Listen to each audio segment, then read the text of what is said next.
Modern audiences often imagine angels as uniform, benevolent figures, winged, silent, and largely interchangeable. That image, however, is the result of centuries of theological refinement, rather than a faithful reflection of the earliest biblical records. When the foundational texts are examined in their original linguistic, cultural, and historical settings, a far more complex and unsettling picture emerges. In the earliest layers of biblical literature, angels are not a single class of beings, but a functional category. The Hebrew term commonly translated as angel originally denotes a messenger or delegate, not a specific species of celestial entity. This semantic flexibility allowed ancient authors to describe a wide range of intermediaries between the divine and human realms without fixing their nature in precise metaphysical terms. As a result, the earliest texts preserve ambiguity rather than clarity. Canonical scripture reflects this diversity in subtle but significant ways. Some angelic figures speak with divine authority, others act independently, and still others appear indistinguishable from human beings until the moment of revelation. These inconsistencies are not errors, they are evidence of a developing worldview.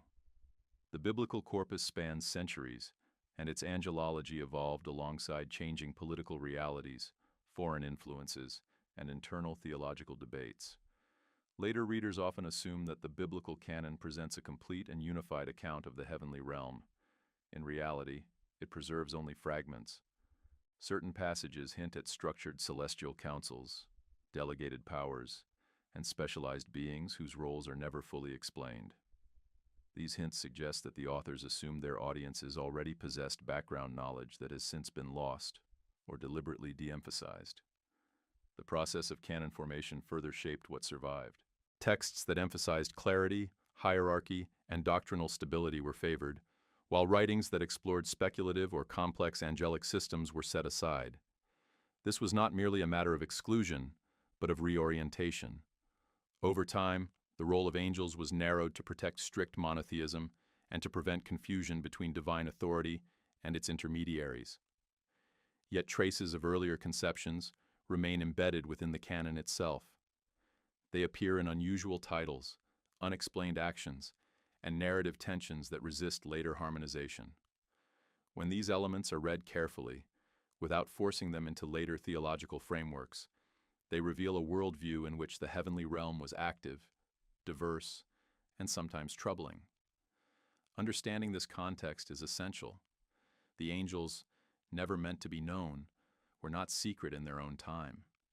They were part of an intellectual and religious environment that accepted complexity, where later traditions demanded simplicity. To recover them is not to invent new mythology, but to read the existing texts with historical discipline rather than inherited assumptions. This investigation begins, therefore, not with sensational claims, but with restraint.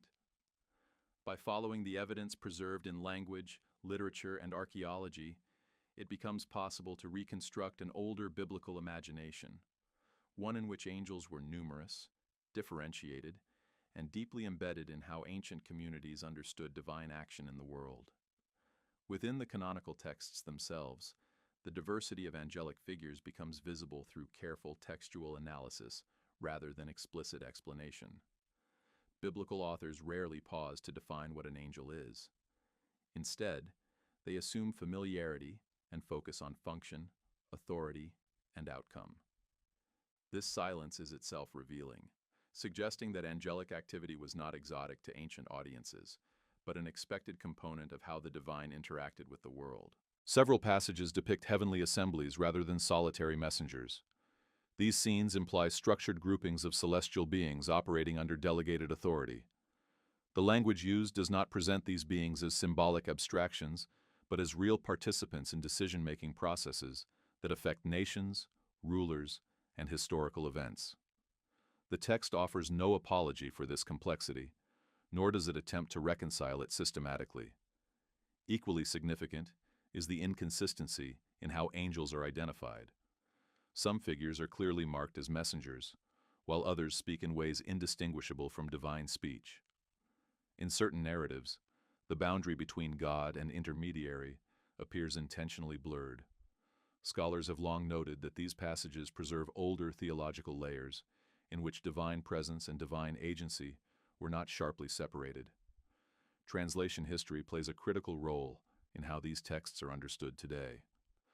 Ancient Hebrew terms carried a range of meanings that were narrowed over time through Greek and later Latin renderings. As terminology became more standardized, the fluidity of early angelic language was reduced. What had once suggested multiple categories of beings was gradually flattened into a single uniform concept. This process of simplification did not occur in isolation. As Israelite religion developed under pressures from exile, imperial rule, and internal reform, theological clarity became a priority. Angelic figures that complicated strict monotheism required careful handling. Some were reinterpreted as symbolic, others were minimized, and some were left unexplained within the text itself. Yet the unresolved nature of these passages points to something important. Rather than representing confusion, they reflect a deliberate preservation of tradition without full systematization. The biblical authors transmitted inherited material even when it resisted later doctrinal clarity. In doing so, they preserved evidence of an older worldview beneath the surface of the canon. This tension between preservation and reinterpretation is central to understanding hidden angelic traditions. The canon does not erase them entirely, but it does not explain them either. They remain embedded as literary and theological fossils, awaiting careful examination through historical, linguistic, and comparative study. Beyond the boundaries of the canonical texts, apocryphal literature preserves angelic traditions in far greater detail. These writings did not emerge from fringe imagination, but from the same intellectual and religious environments that produced the biblical books themselves.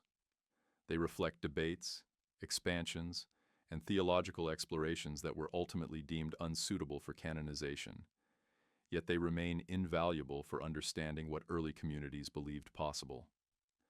In these texts, angels are no longer anonymous or interchangeable. They are named, ranked, and assigned specialized domains of responsibility. Some are associated with cosmic order, others with judgment, revelation, healing, or the transmission of forbidden knowledge. The specificity of these roles suggests an inherited system, rather than spontaneous invention. Apocryphal angelology often addresses questions left unanswered by canonical scripture. Why does evil persist? How is divine justice administered? How does knowledge pass between heaven and earth? Angels function as explanatory mechanisms within these frameworks, bridging theological gaps that canonical texts leave open. Their presence reflects an attempt to systematize the unseen world without collapsing divine sovereignty. Scholars note that these traditions did not arise in isolation. They were shaped by exile, intercultural contact, and exposure to broader Near Eastern cosmologies. Rather than diluting Israelite theology, apocryphal angelology represents an effort to protect monotheism by carefully structuring divine mediation. By assigning specific tasks to specific beings, the absolute authority of the divine could remain intact. The later exclusion of many apocryphal texts was not primarily a judgment on their strangeness, but on their theological implications. Detailed angelic hierarchies risked introducing complexity that could be misunderstood or misused. As religious authority became institutionalized, restraint replaced exploration. Nevertheless, these writings preserve something essential. They reveal how seriously ancient readers took the idea that heaven was ordered, active, and populated by beings whose influence extended into human history. Ignoring these texts does not simplify biblical theology. It impoverishes it by removing the context in which canonical ideas were formed and understood. The discovery of the Dead Sea Scrolls transformed modern understanding of ancient Jewish belief, particularly in the area of angelology. These texts, produced by a sectarian community living near the Judean wilderness, demonstrate that complex views of the heavenly realm were not speculative curiosities, but integral to lived religious identity. Angels in these writings are not distant abstractions. They are active agents woven into theology, ritual, and expectations of history. Within the scrolls, angels appear as participants in cosmic conflict. Hymnic compositions describe human worship as mirroring angelic liturgy, suggesting a belief in synchronized praise between heaven and earth.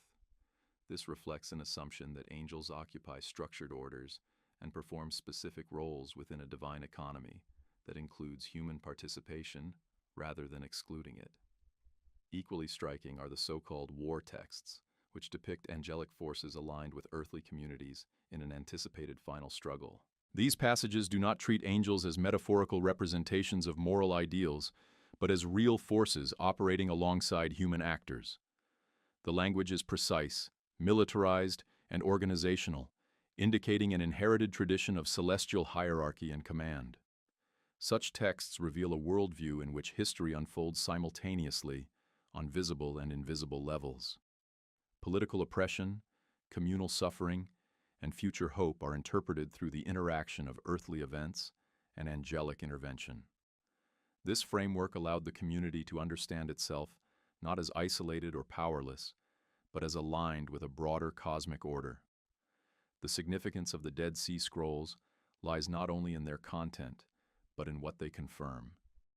They demonstrate that elaborate angelic systems existed within Judaism well before the rise of Christianity and alongside the formation of the biblical canon. These beliefs were neither marginal nor eccentric. They were intellectually rigorous and theologically intentional. By preserving these texts, history exposes a gap between ancient belief and later simplification. The angels described here were not hidden because they were obscure, but because later traditions chose a narrower theological path. The scrolls offer a rare glimpse into an alternative trajectory, one in which angelic knowledge was central rather than peripheral to understanding the divine order. The angelic concepts preserved in biblical and sectarian texts did not develop in isolation from their wider cultural environment. The ancient Near East was saturated with ideas of divine intermediaries, messenger figures, and celestial officials who operated between the high God and the human world. Israelite angelology emerged within this shared intellectual landscape, even as it adapted and redefined inherited motifs. Comparative study reveals striking parallels. Mesopotamian traditions describe divine messengers entrusted with oversight of cities, nations, and natural forces. These beings were not worshipped as supreme deities, but functioned as administrators within a larger cosmic hierarchy. Similar structural assumptions appear in biblical material, where heavenly figures are associated with governance, judgment, and transmission of divine will. Canaanite and West Semitic sources further illuminate this background. Texts from the region portray divine councils composed of multiple beings under a chief deity. Authority is distributed, deliberation occurs, and decisions impact the human realm. When biblical literature references assemblies of heavenly beings, it reflects this broader cultural grammar rather than an isolated theological innovation. What distinguishes the biblical adaptation is not the rejection of intermediaries, but their redefinition. The divine council motif is retained, yet ultimate authority is increasingly centralized. Angels are stripped of autonomous power and reframed as servants rather than independent agents. This shift represents a theological recalibration rather than a rupture with earlier ideas. Linguistic evidence supports this process. Terms that once carried broad connotations of divine or semi-divine status are narrowed to emphasize function over essence. Over time, angelic beings are defined less by what they are and more by what they do. This emphasis aligns with a growing concern to safeguard monotheism without denying inherited cosmological frameworks. Understanding this cultural context clarifies why certain angelic figures appear only briefly or ambiguously in Scripture. They are remnants of a shared ancient worldview that was being selectively reshaped. Rather than eliminating older concepts outright, biblical authors absorbed and disciplined them, leaving behind textual traces that point to a richer and more complex celestial tradition than later theology would openly acknowledge. Within the biblical corpus, several angelic figures appear only fleetingly, yet their presence raises questions that the text itself does not resolve. These beings are introduced without explanation, perform significant actions, and then disappear from the narrative record. Their brief appearances suggest that they belong to traditions already familiar to the original audience, but no longer fully preserved. Scholars have noted that some of these figures occupy ambiguous positions between messenger and authority. They issue commands, enact judgment, or alter the course of events without explicit clarification of their status. In later theological frameworks, such roles would be tightly regulated. Their earlier presentation, however, reflects a period in which boundaries within the heavenly realm were less rigidly defined. This ambiguity has generated sustained scholarly debate.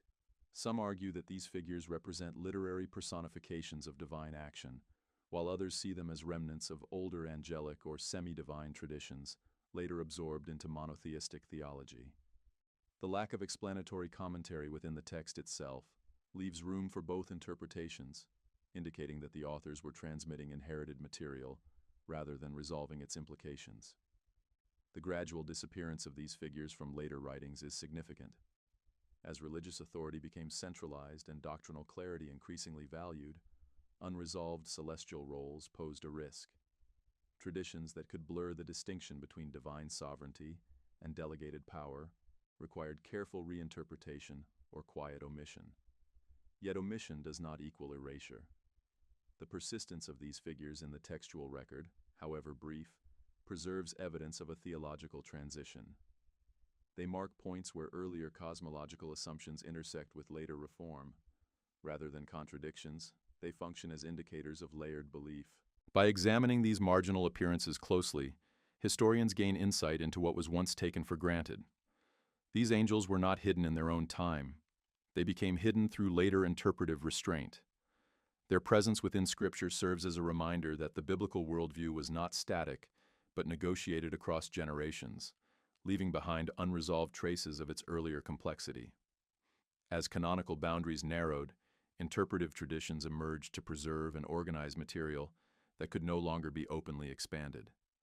Early Jewish mysticism and exegetical literature became repositories for complex angelic ideas that resisted full integration into mainstream teaching. These traditions did not reject Scripture, they sought to explain its silences. Texts within this interpretive stream display a sustained effort to map the structure of the heavenly realm. Angels are grouped into orders, assigned functions, and placed within carefully defined hierarchies. This was not speculative fantasy, but an intellectual attempt to reconcile inherited cosmology with evolving theological constraints. These writings also reflect anxiety. The more precisely angels were defined, the more clearly their limits had to be enforced. Boundaries between divine authority and delegated power were drawn with increasing care. The goal was preservation without proliferation, continuity without theological risk. Interpretive traditions functioned as controlled environments. Knowledge about angels was transmitted selectively, often framed as wisdom requiring discipline rather than public instruction. This approach allowed complex ideas to survive without destabilizing communal doctrine. The result was a dual-layered religious culture. Public teaching emphasized simplicity and unity, while interpretive literature maintained complexity for those trained to engage it responsibly. Angels that disappeared from sermons remained alive in commentary, speculation, and disciplined study. This dynamic explains why later readers encounter fragments without frameworks. The knowledge was never entirely lost. It was compartmentalized. What appears hidden today was once carefully contained, preserved not through proclamation, but through interpretation. The emergence of early Christianity did not erase inherited angelic frameworks, but reshaped them to serve new theological priorities. Early Christian authors inherited a complex Jewish angelology already marked by restraint and reinterpretation. Their task was not to invent a new celestial order, but to align existing traditions with developing doctrines about authority, salvation, and divine mediation. In many early Christian writings, angels remain active but increasingly subordinated. Their roles are clarified, their authority narrowed, and their functions redirected toward supporting a singular divine economy centered on redemption history. Figures that once carried expansive cosmic responsibilities are reframed as servants whose significance lies in obedience rather than power. This recalibration was intentional. As theological emphasis shifted toward unity, excess complexity in the heavenly realm risked confusion. Angelic hierarchies that once explained cosmic order were now carefully filtered to prevent competition with emerging doctrinal structures. What remained was a streamlined system compatible with institutional teaching. Yet fragments of earlier traditions persist even here. References to unnamed powers, principalities, and authorities indicate inherited cosmological assumptions that were never fully dismantled. These terms function as residual categories, signaling awareness of a broader celestial landscape without elaborating its contents. Early Christian writers thus occupied an intermediate position. They preserved angelic language familiar to their audiences while gradually restricting its scope. The result is a body of literature that gestures toward older complexity while enforcing newer boundaries. Understanding this process clarifies why certain angels fade from view at this stage. They were not disproven or rejected, but rendered unnecessary within a revised theological architecture. Their disappearance reflects doctrinal consolidation rather than historical negation, marking another stage in the gradual narrowing of biblical angelology. Material evidence complements the literary record by demonstrating how deeply embedded angelic belief was in ancient religious life. Inscriptions, liturgical fragments, and symbolic representations attest to a worldview in which celestial hierarchies were assumed rather than debated. These materials do not explain angelic systems. They reflect communities that already lived within them. Archaeological findings reveal language of mediation and protection inscribed into daily existence. Blessings, prayers, and dedicatory texts invoke heavenly agents as guardians of space, people, and destiny. Such usage indicates that angels were not abstract theological concepts, but practical elements of how ancient societies understood order, misfortune, and hope. This evidence also shows variation rather than uniformity. Different communities emphasize different celestial figures and functions, suggesting that angelology was locally interpreted while sharing common structural assumptions. The absence of strict standardization reinforces the conclusion that earlier traditions tolerated plurality without anxiety. Over time, institutional authority favored coherence over diversity. Practices that relied heavily on angelic mediation were gradually reinterpreted or absorbed into more centralized frameworks. What had once been ordinary religious language became specialized, then marginal. The archaeological record thus mirrors the textual trajectory. It confirms that belief in complex angelic hierarchies was widespread and influential, and that their later disappearance from mainstream teaching was not due to irrelevance. Rather, it reflects a conscious movement toward theological simplification. By integrating material culture with textual analysis, historians gain a fuller picture. Angels were not confined to books. They shaped how people understood their world. Their eventual obscurity represents not a collapse of belief, but a redirection of religious imagination toward narrower, more controlled expressions of the divine order. When the surviving evidence is considered as a whole, a clear pattern emerges. The angels absent from modern teaching were not removed because they lacked textual support or cultural relevance. They receded because religious systems increasingly valued clarity, control, and doctrinal stability over inherited complexity. Early biblical and Jewish traditions accepted a populated and differentiated heavenly realm as a given. Angels functioned as administrators, witnesses, and agents within a structured cosmos that explained history, suffering, and divine action. This worldview did not threaten belief in one supreme deity. It provided a framework through which that sovereignty was understood and enacted. As theology became institutionalized, that framework was gradually narrowed. Angelic roles were reduced, hierarchies compressed, and ambiguity disciplined. What remained was not falsehood, but selection.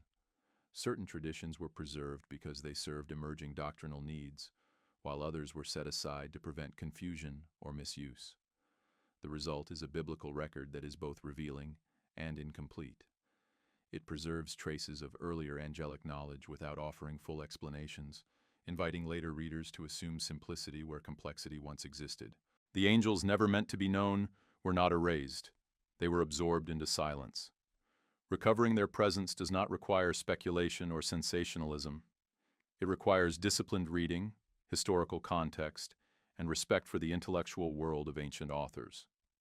When approached this way, The hidden angelic traditions reshape how biblical cosmology is understood, not by adding new beliefs, but by restoring the depth that later generations chose to leave unspoken. In this restored perspective, angels cease to be decorative symbols. They become indicators of how ancient communities structured meaning, authority, and the relationship between heaven and earth. Their obscurity today is not evidence of their insignificance, but of a long process of theological refinement that transformed a richly populated cosmos into a more restrained vision of the divine order.